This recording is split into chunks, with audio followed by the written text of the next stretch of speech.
Olá, amigos, sejam bem-vindos a mais um vídeo do meu canal. Eu sou o Lucas Knaip e vamos falar sobre o Atlético Mineiro, que hoje empatou com a Tombense em 0 a 0, né? O Atlético, se não me engano, ainda não venceu no estadual, né? Só empates, né? E hoje era o retorno do time titular, porque antes não, o time misto, né? Era meio reserva, né? Meio base, e aí é por isso que não ganhou. Mas hoje era o time titular, né? Basicamente chegada também do Renan Lodge, etc.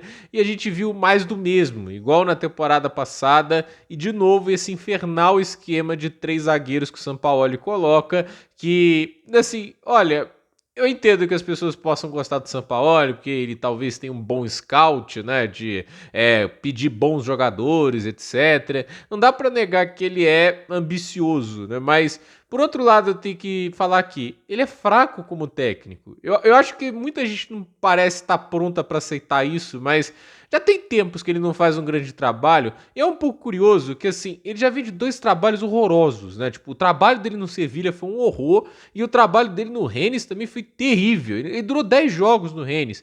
E a curiosidade, ambos os trabalhos insistindo nos três zagueiros. Ele também tinha feito isso no Flamengo, vai lembrar, né? Que o São Paulo treinou o Flamengo e também nessa patética insistência nos três zagueiros que ele não sabe fazer. Acho que a questão é, ele colocou na cabeça dele que ele pode fazer igual o Antônio Conte, né? E não tem semelhança nenhuma igual o Conte. Talvez a semelhança é que ambos ficaram careca e o Conte pagou o implante. Mas até aí tem diferença, né?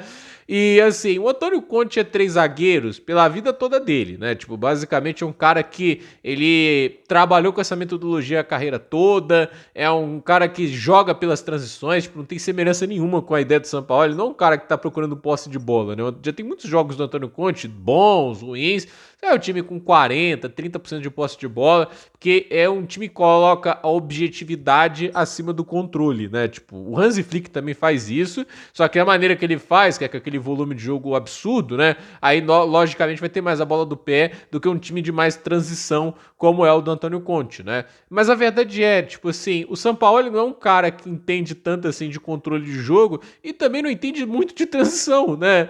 E ele tá usando os três zagueiros, qual que é a vantagem de você usar três zagueiros ao invés de dois? Você dá mais liberdade para os alas subirem pro ataque, né? Os alas, no caso, são os laterais, mas eles vão cumprir funções diferentes, né? Porque eles vão ter que percorrer uma parte maior, vão ter que dar muito mais apoio ofensivo obrigatoriamente. E para fazer isso funcionar, você tem que ter jogadores muito completos. E quem for os alas do Atlético hoje, no lado esquerdo, o Renan Lodge, ok, mas ele é muito mais um lateral defensivo do que ofensivo.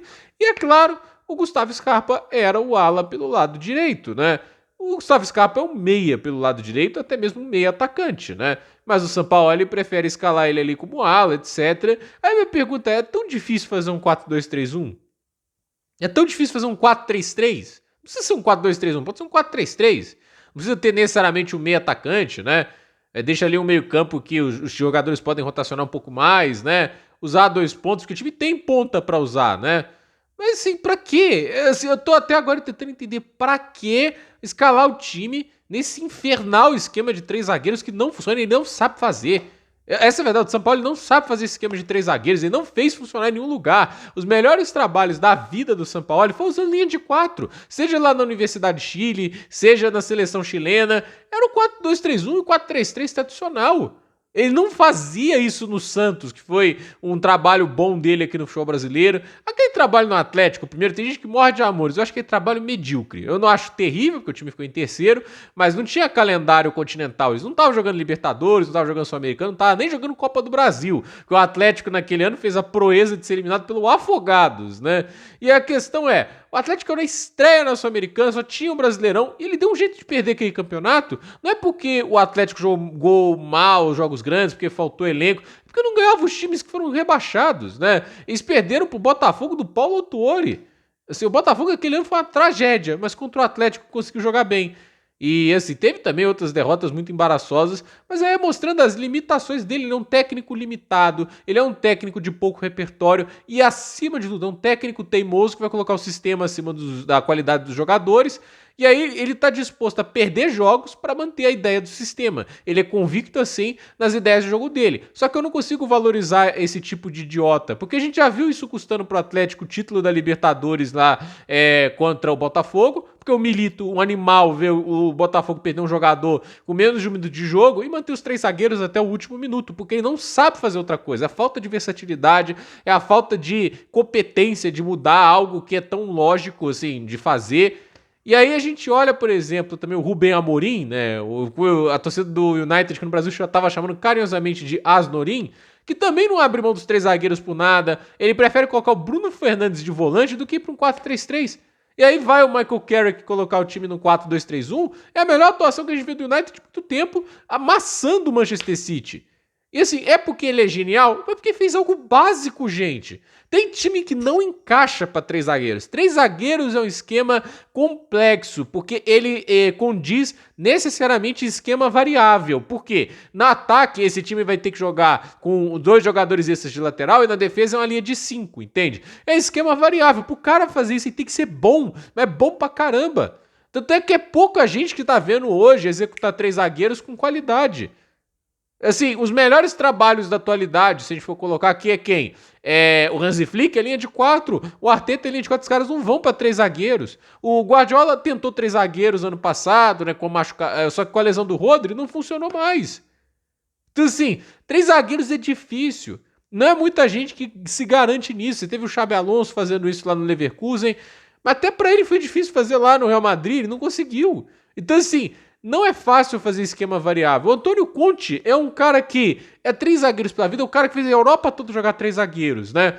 Chegou na Napoli ano passado e viu, não dá pra jogar com 3 zagueiros, não tenho 3 zagueiros de tanta qualidade, não tenho 2 alas, vou pro 4-4-2, né? Ele fez um 4-1-4-1 em vários momentos da temporada. Foi campeão italiano, saindo da zona de conforto. Essa temporada teve reforço, aí vai pro 3-5-2 dele. Mas sabe fazer, né? Tipo, a Napoli ainda tá lá na frente na tabela, né? Isso dividindo o calendário com a Champions. Não tá indo bem, né? Lá na Champions. Mas o que eu quero dizer é, o cara pra bancar um esquema desse jeito, ele teria que ter uma qualidade muito grande pra executar isso. E não tem. E o Sampaoli, no final, ainda pode ser útil pro Atlético pra conseguir algumas contratações boas, etc. Mas eu não consigo acreditar taticamente nele. Sério mesmo, eu não consigo olhar pra isso e ver futuro. Ele já teve tempo suficiente para fazer o Atlético jogar bem. E assim, não é que o Atlético hoje não ganhou de um time extremamente competente. É a Tombense, gente, o time de estadual. A gente não vê a Tombense no resto do ano, basicamente, né? Porque é só isso que a gente vê. Vai enfrentar um dos grandes do estadual e acabou. Então, assim, o Atlético Mineiro agora vai ter que enfrentar os clássicos, né? O Cruzeiro e o América. Aí tem um lado que pode ser o positivo, que esses times vão dar mais espaço para atacar, etc. Mas tem o lado negativo, que é o mais óbvio. São times melhores, são times com muito mais talento, né? Agora vai enfrentar o América no meio da semana e depois é o Cruzeiro no próximo domingo, né? Aí a gente tá falando do Cruzeiro, um time que tem Caio Jorge, Matheus Pereira, né? Um time muito mais forte, né? E olhando, por exemplo, o América Mineiro, não sei como o Atlético vai se postar dentro de campo, mas a verdade é, se o cara não abrir mão desses 3 zagueiros, eu não consigo ver sucesso, futuro para esse time. É mais um técnico imbecil com a questão do esquema. E assim, de novo, esse para mim é um negócio que chama mais atenção. Esse cidadão Jorge Sampaoli, que é um técnico superestimadíssimo, eu acho ele fraco pra caramba. Pra o que eles ficam pitando nele, é muito fraco, né? Esse cara teve o sucesso da carreira dele, os grandes momentos, jogando em linha de 4, e ele resolve colocar a linha de 3 agora, e não deu certo nos últimos 3 trabalhos dele, ele ainda continua insistindo nisso, né? É um cara que nem sabe o que quer fazer de carreira no momento, é impressionante isso. Então, e é o técnico do Atlético no momento. Então, a ver o que vai acontecer agora, né? E ele reforçou o desejo de contratar o Lucas Assad ali na coletiva, né? Talvez a única maneira de a gente ver o Bernard saindo do time titular, né? Então, gente, por esse vídeo é isso. Dúvida nos comentários, deixe seu like, se inscreva no canal, compartilhe esse vídeo e até o próximo vídeo.